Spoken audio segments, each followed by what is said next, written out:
What's up, geeks? Coming to you live again with a couple of whatnot boxes. These don't look like comics. What could they be? Well, as you know, I also collect video games, and I've been kind of peeking in what people have on whatnot for video games, and there are. To be honest, there's a lot of deals to be had on whatnot, especially in the retro video game space. A lot of cartridges, a lot of early disc games. Of course, there's a lot of the new stuff, but I mean, you definitely can find a lot of old vintage stuff for really good prices. And I'm going to talk here about what I picked up, what the prices were, and kind of just go through that here. So I'm going to open up this first box here. This one, let's see here. So this from Medi D48. This one was kind of a weird one because like you just had a table of stuff out. We were just showing the table and we're just asking people who's interested in what, like what do they want.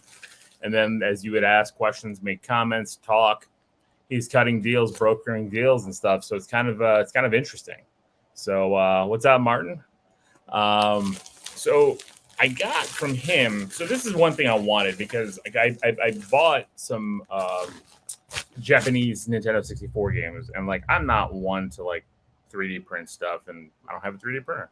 But there's this 3D print spacer here piece that you put in and you install into your Nintendo 64 so it can play Japanese games. Costs like $6 to $8 depending on where you bought it from. He had one on his table. I said, you know what? Throw that in the bundle because what I really wanted was these two bad boys, and they are Super Famicom Nintendo controllers. So why is this a big deal? Well, number one, they were $4 each. So $4 each for working Super Nintendo controllers is a great thing.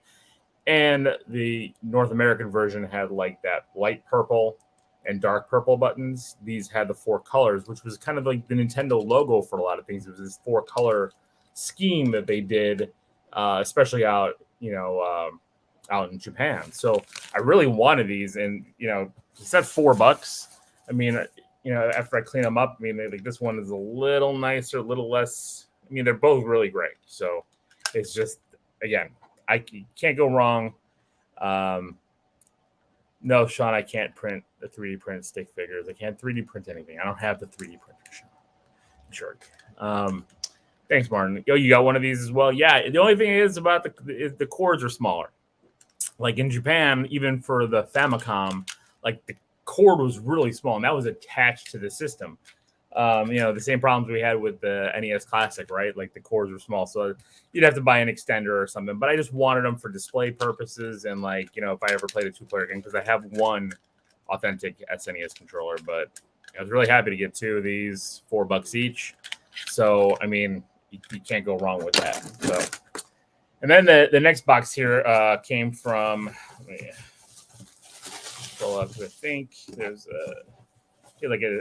sent a little nice thank you thing. So it's MacFrugal on whatnot, and like he was doing this bizarre game. It was like a weird game. So it's like this. He made a giant Monopoly board, and they were calling it Macnopoly, and like so a giant Monopoly board with all these different games and stuff on it, and his kid was rolling dice. So you see the kid roll dice, and you would move spaces, like you would pay for the dice roll, and then like when you land on that, there's 2 sets of games.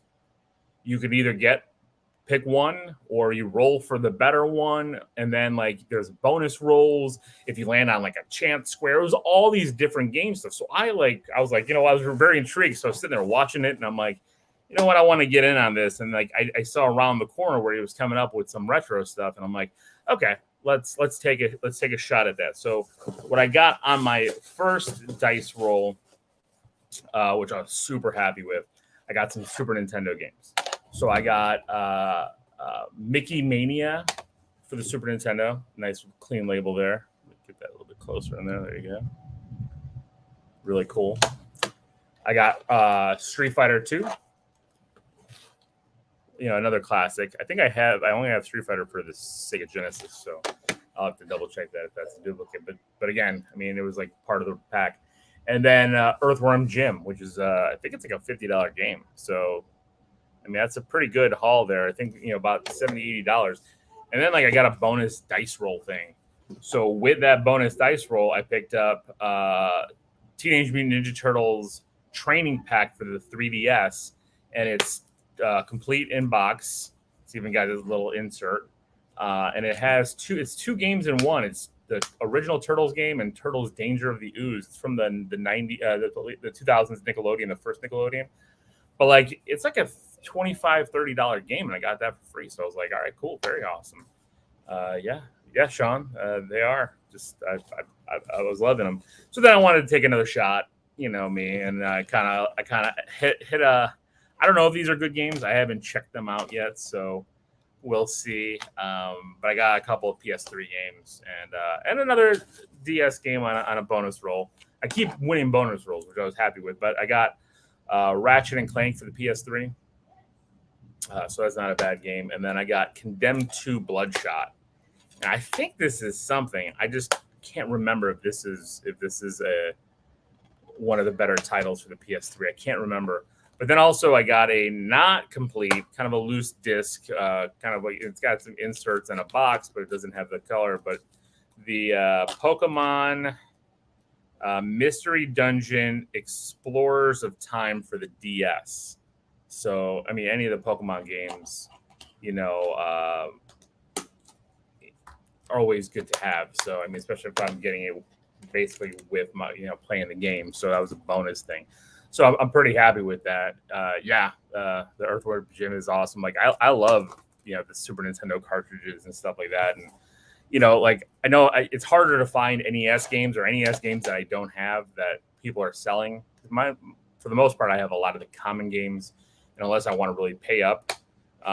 So now I'm trying to kind of shift a little bit more to the Super Nintendo and go that route. I'm already buying the Sega Genesis Mini 2, so I don't have to go as heavy in the Sega Genesis games. I do want the Genesis games that aren't on either of the mini systems for sure, especially the superhero games.